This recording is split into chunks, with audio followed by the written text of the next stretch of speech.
Buenos días a todos. Hoy hablaremos de la degeneración del segmento adyacente tras la cirugía de fusión. Es un tema que hemos decidido abordar ya que en los últimos tiempos ha habido un aumento de la incidencia de este síndrome, así como un aumento de los estudios enfocados pues, tanto al tratamiento como a la prevención del mismo. Este es el orden que seguiremos. Hablaremos de la epidemiología, de los casos en los que se realiza la cirugía de fusión, diferenciaremos entre lo que es una degeneración del nivel adyacente y lo que es el síndrome. Veremos cuáles son los factores de riesgo que hay para desarrollar la enfermedad y si se puede prevenir, por un lado, y si aparece, una vez ya está establecida, qué hacer. Bueno, como ya hemos dicho, ha habido un incremento de este síndrome en los últimos tiempos y esto es porque ha aumentado la indicación de la cirugía de fusión. ¿Por qué ha aumentado la indicación de este tipo de cirugías? Pues por varias cosas. Ha aumentado la esperanza de vida, con lo cual también ha aumentado la patología de la columna en general y la degeneración de la columna en particular. Además de esto, pues los avances en el diagnóstico por imagen, así como los avances y la evolución del instrumental, unido a un mayor conocimiento biomecánico de la columna, pues todo esto ha hecho que se incremente la indicación de este tipo de cirugías y, por tanto, ha aumentado también la incidencia del síndrome del segmento adyacente. Por dar unos datos, este síndrome, bueno, los pacientes que presentan una cirugía de fusión, pues de todos esos pacientes, hasta un 45% presentan cambios radiológicos en el segmento adyacente. Y de ese porcentaje, hasta un 18% presentarán síntomas. De estos pacientes sintomáticos, un 30% acabará siendo intervenido. Entonces, bueno, como veis, son unos números bastante altos, por lo que se están realizando pues bastantes estudios enfocados tanto a la prevención como al tratamiento más óptimo. Para entender un poco mejor esta patología, pues empezaremos con el origen de la misma. El origen son las cirugías de fusión. Nos vamos a centrar en las cirugías de fusión lumbar y, por ejemplo, uno de los motivos por el que se realizan estas cirugías pues es la espondilolistesis degenerativa. Aquí veis pues, una listesis L4, L5, aquí se indica una cirugía de fusión, fusionándose esos niveles. La estenosis del canal lumbar, aquí en el corte axial de la resonancia, veis cómo está el canal estenosado, además también pues, asocia una hipertrofia de las articulaciones facetarias con edema asociado, que esto indica pues, que hay ahí un movimiento, una inestabilidad, ¿vale? Y donde es bastante más intuitivo pues es en el corte sagital, ¿no? Que ya vemos aquí cómo está apretadito el canal. Y otra de las indicaciones sería la escoliosis lumbar degenerativa. Es muy importante diferenciar la degeneración del síndrome, ¿vale? Con degeneración nos estamos refiriendo a la aparición de signos radiológicos en un paciente al que se le ha hecho este tipo de cirugía. Cuando le vamos siguiendo en la consulta y pidiendo las radiografías de control, pues vamos viendo, como en estas, por ejemplo, que se van haciendo una degeneración del segmento. Aquí pues ha hecho una anterolistesis y aquí una retrolistesis. Algunos de esos signos pues pueden ser estos, como puede ser degeneración discal, artropatía facetaria, estenosis de canal. Como hemos visto antes en el corte axial de la estenosis de canal, pues también tenía asociado la hipertrofia de facetas, ¿no? Son signos que no tienen por qué ser aislados, sino que muchas veces es la combinación de varios. Bueno, y entre otros, pues osteofitos, escoliosis, fracturas por compresión, y todo esto nos va a dar pues una inestabilidad que puede ser radiológica o incluso clínica. Si ya esos signos se acompañan de síntomas, que el paciente presenta una clínica de pues, dolor, deformidad progresiva, radiculopatía, incluso mielopatía si es en niveles más altos, ya estaríamos hablando del síndrome del segmento adyacente, cuando van acompañados los signos de los síntomas. Es muy importante, sobre todo durante los primeros 6 meses o incluso hasta el año, excluir otras causas, ¿vale? De los síntomas de este paciente, porque pueden deberse a causas relacionadas con el posoperatorio inmediato, como puede ser la infección, como puede ser un tornillo mal posicionado, una rotura de barra o la pseudoartrosis del nivel que nosotros hemos querido fusionar de inicio. Entonces, como repito, es muy importante diferenciar la degeneración del síndrome porque que tengamos unos signos radiológicos no nos indica que haya que hacer algo más con ese paciente, nada más allá de irlo siguiendo en consulta. Pero si ya presenta unos síntomas es cuando nos tenemos que plantear qué hacemos con este paciente. Bueno, unos ejemplos del síndrome de nivel adyacente. Aquí veis un quiste facetario, espero que se vea la flecha. Es un paciente que presentaba una artrodesis de L3 a L5 y que por el nivel superior, que bueno, antes no lo he comentado, pero es más frecuente en el nivel superior a la fusión que en el inferior, bueno, pues en este caso el paciente se le encontró un quiste a nivel de L2, L3 tras realizar pues, estudios radiológicos. Hicimos una resonancia porque el paciente empezó pues, con un dolor radicular, una imposibilidad para la deambulación por dolor y se vio este quiste. Aquí en el axial pues, también lo vemos. Y a este paciente pues, se intentaron primero medidas conservadoras, pero como no funcionaron, se decidió subir la fusión un nivel y se fusionó de L2 a L5. Previamente tenía L3, L5. Entonces, otro ejemplo es el de este paciente que hizo un nivel tanto por encima como por debajo de la fusión. Tenía fusionadas la L3, L4 y lo mismo, pues también empezó con clínica, se le hizo una resonancia y se vio que tanto el nivel inferior como el superior presentaba ahí una estenosis y a este paciente se le subió un nivel por encima y se le amplió un nivel por debajo en la fusión. Respecto a los factores de riesgo, pues es una patología cuyo origen es multifactorial. No podemos echarle la culpa simplemente a una cosa. Dentro de ellos, pues hay factores que son dependientes del paciente y otros dependientes de la cirugía. Dentro de los dependientes del paciente, pues es, por ejemplo, una degeneración ya previa del nivel adyacente que tenemos que pensar si incluir en la cirugía o no. Quizá no tiene una degeneración tal como para fusionarlo también, pero ya nos está indicando que va a tener bastante inestabilidad. Si tiene ahora, pues en el futuro, tras la fusión, va a tener más inestabilidad. La edad avanzada, la osteoporosis y que va relacionado un poco también con el sexo femenino, sería otro de los factores de riesgo. Aquí os voy a poner un ejemplo de una mujer pues, con edad avanzada y además osteoporosis. Esta paciente tenía una instrumentación previa de L1 a sacro, entonces hizo fracturas múltiples a nivel supraadyacente y acabó haciendo también una cifosis asociada. Por tanto, ya teníamos aquí un desbalance sagital. Esta era una paciente frágil con osteoporosis en la que se intentaron de inicio pues, medidas conservadoras, pues porque la cirugía iba a ser muy compleja, pero la paciente era incapaz de mantenerse erguida y presentaba mucho dolor.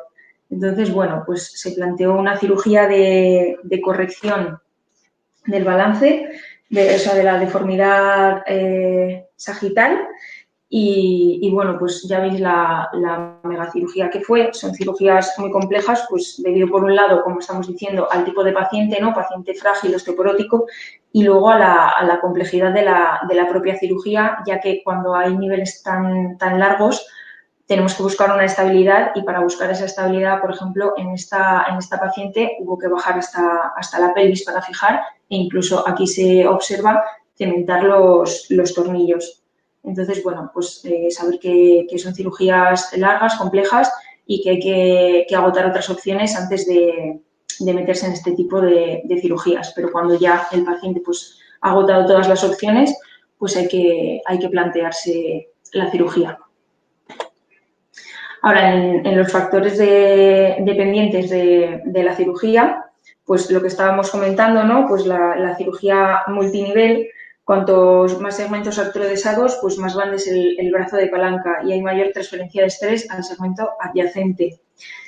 La vía de abordaje, sí que hay algún estudio que habla de que un abordaje anterior, al preservar la banda de tensión posterior, especialmente los multífidos, pues aportan mayor estabilidad a la cirugía, mayor que la vía posterior. Sí que es verdad pues, que hay ocasiones en las que no se puede realizar un abordaje anterior. Y por último, y no menos importante, el daño en la articulación facetaria adyacente. Tenemos que tener cuidado de respetar las articulaciones adyacentes, ya que se generan muchas inestabilidades cuando se afectan. Entonces hay que tener mucho cuidado en la disección, pues de no entrar en esa articulación y también al colocar los tornillos, que no vayan muy mediales ni intraarticulares. Y otro factor que nos va a influir es el desbalance sagital, que puede influir pues, el propio balance del paciente como el balance que le dejemos en la cirugía al realizar la fusión. Lo normal es una curva torácica entre 10 y 40 grados de cifosis y una lumbar entre 40 y 60 de lordosis.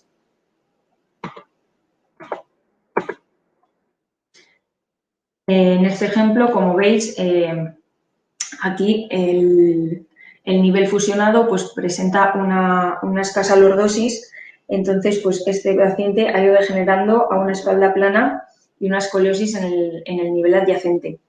Es muy importante preservar el balance sagital, ya que unos parámetros radiológicos incorrectos aumentan incluso hasta 10 veces el riesgo de padecer la enfermedad del segmento adyacente.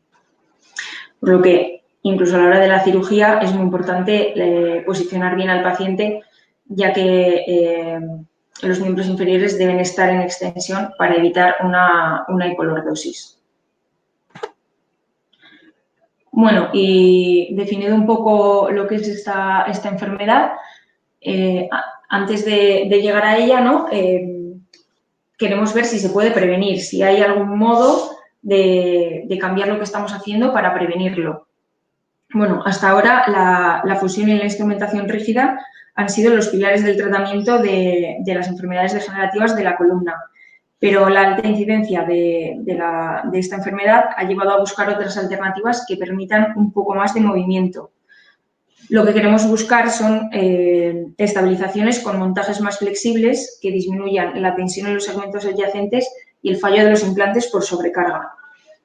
Dentro de lo que tenemos actualmente, pues tenemos unos implantes con barras más flexibles, son barras de forma cilíndrica con cortes helicoidales que lo que permiten es una flexoextensión, pero limitan la rotación y la lateralización. Respecto a la enfermedad degenerativa del disco, existen varios estudios que proponen la sustitución total del disco, ya sea pues, con prótesis discales como esta o con sistemas como el Helfix, que es un disco de hidrogel que va aumentando en grosor y altura al hidratarse, proporcionando una distracción más flexible, que también nos serviría para realizar descompresiones indirectas como los dispositivos interespinosos, que son estos que vemos aquí, que lo que permiten son unas descompresiones, como digo, indirectas. Bueno, si tenemos estas alternativas, ¿por qué nos están realizando? Revisando un poco la literatura, la verdad es que los metaanálisis y las revisiones que hay pues no son muy alentadoras. Por ejemplo, vimos esta que comparaban los sistemas de estabilización dinámica con la fusión. Aquí la verdad es que solo comparaban en el caso de la discopatía degenerativa lumbar. Sí que se vio que disminuía la incidencia de degeneración y de enfermedad del segmento adyacente, pero no había diferencias a la hora de las diferencias en el alivio de síntomas, en la recuperación funcional ni en el rango de movimiento, ¿no? Que al final es lo que nos diferencia un poquito a la hora de intervenir o no a un paciente. No que presente cambios radiológicos, sino que presente clínica. En el siguiente estudio, lo que aquí ya sí que entraba la discopatía degenerativa lumbar, la estenosis y la listesis y se compararon diferentes tipos de estabilización dinámica versus la fusión. Aquí también parece que disminuía la incidencia, pero el periodo de seguimiento fue muy corto, fueron unos 3-4 años. El problema es que no hubo homogeneidad en la comparación y que la tasa de reintervención eligiendo uno u otro era similar. Y por último, otro estudio que encontramos que analizaba el reemplazo total de disco, que era lo que hemos visto aquí. Bueno, pues veía que sí que el paciente clínicamente tenía alivio del dolor y mejora tanto en la discapacidad como en la calidad de vida a corto plazo, pero que luego al evaluar los resultados al evaluar la enfermedad del segmento adyacente, los resultados eran discordantes. Entonces, bueno, de momento esto es un poquito lo que tenemos. Entonces, pasamos ya a, si aparece la enfermedad, ¿cómo vamos a tratarla? Bueno, antes de explicar cómo abordaríamos quirúrgicamente esta enfermedad, hay que tener en cuenta que las cirugías de revisión de la columna son siempre cirugías muy complejas y que cuantas más cirugías de columna lleve un paciente, vamos a tener menor porcentaje de éxito y más de complicaciones. Por lo que tenemos que valorar muy bien las opciones que tenemos e intentar siempre un manejo conservador de inicio, ya sea con rehabilitación, infiltraciones, bloqueo, una combinación de todo esto antes de meternos a indicar una cirugía. La mayoría de las degeneraciones del segmento adyacente nos las encontraremos tras una fusión del nivel por vía posterior, por lo que cuando se presenta el caso debemos individualizar la patología que presenta cada paciente y elegir una vía de abordaje adecuada al mismo. ¿Cuándo estaría indicado realizar de nuevo una vía posterior? Pues, por ejemplo, en pacientes que presentan una estenosis que requiere una descompresión directa del canal, como una hipertrofia facetaria, una hernia discal, ¿vale? Pacientes que presenten un quiste facetario como el que hemos visto al principio. Y pacientes, por supuesto, que no tengan una fusión buena de ese nivel, que estén en pseudoartrosis, ¿vale? Tendríamos que volver otra vez por la vía posterior. Los otros abordajes que tenemos, los anteriores, son el ALIF, el OLIF y el XLIF, que nos preservan esa banda de tensión posterior y este se puede utilizar en pacientes siempre que el nivel previo esté consolidado, eso pues lo que hemos dicho, ¿no? Que no haya una pseudoartrosis del nivel, y pacientes que se pueda realizar una descompresión indirecta de la estenosis, pues por hipertrofia del ligamento amarillo o estenosis foraminal pura sin hernia, en pacientes que presenten una escoliosis supraadyacente. Por ejemplo, este es el caso de un paciente que tenía una artrodesis previa L4-S1 y el paciente pues comenzó con clínica y se le realizó una resonancia en la que se vio pues una estenosis de los dos niveles superiores, por lo que se decidió que este paciente era adecuado para realizar una nueva cirugía por abordaje XLIF y se colocaron otros dos niveles de fusión artrodesando desde L2 a S1. La verdad es que no hay muchos estudios que comparen el tratamiento conservador versus la cirugía una vez que la degeneración del nivel adyacente es sintomática, ¿no? Una vez que está establecida la enfermedad. En esta revisión sí parece que el tratamiento conservador en pacientes que presentan el síndrome, que presentan clínica, pero que no hay estenosis ni inestabilidad, pues el tratamiento conservador sí que ha visto que tiene mejores resultados a largo plazo. Tampoco hay estudios que comparen diferentes técnicas para dilucidar cuál es la óptima, ¿no? Hay poca literatura sobre el tratamiento óptimo. Y en esta revisión se ha puesto en evidencia la necesidad de un sistema de clasificación de la enfermedad para llegar a un consenso respecto al tratamiento que llevar en cada fase. Por tanto, bueno, para resumir un poco todo lo que hemos contado, tener claro que es una enfermedad que tiene una incidencia ascendente, que lo que hay que tratar es el síndrome, no la degeneración, o sea, cuando el paciente tiene clínica, no por los hallazgos radiológicos que veamos, vemos pacientes, no vemos radiografías. Debemos elegir abordajes que minimicen los riesgos sobre el segmento adyacente siempre que sea posible, claro. Mucho cuidado con el balance sagital, con la hipolordosis, con la hipercifosis. conocer alternativas a los sistemas rígidos de fijación, aunque ya hemos visto que necesitamos estudios a más largo plazo para obtener resultados concluyentes acerca de estos dispositivos. Y una vez que está establecida la enfermedad, pues conocer alternativas de tratamiento, iniciar siempre un tratamiento conservador y una vez que nos decidimos a realizar la cirugía, pues individualizar cada caso y elegir la mejor vía para cada paciente. Muchas gracias y feliz fin de a todos.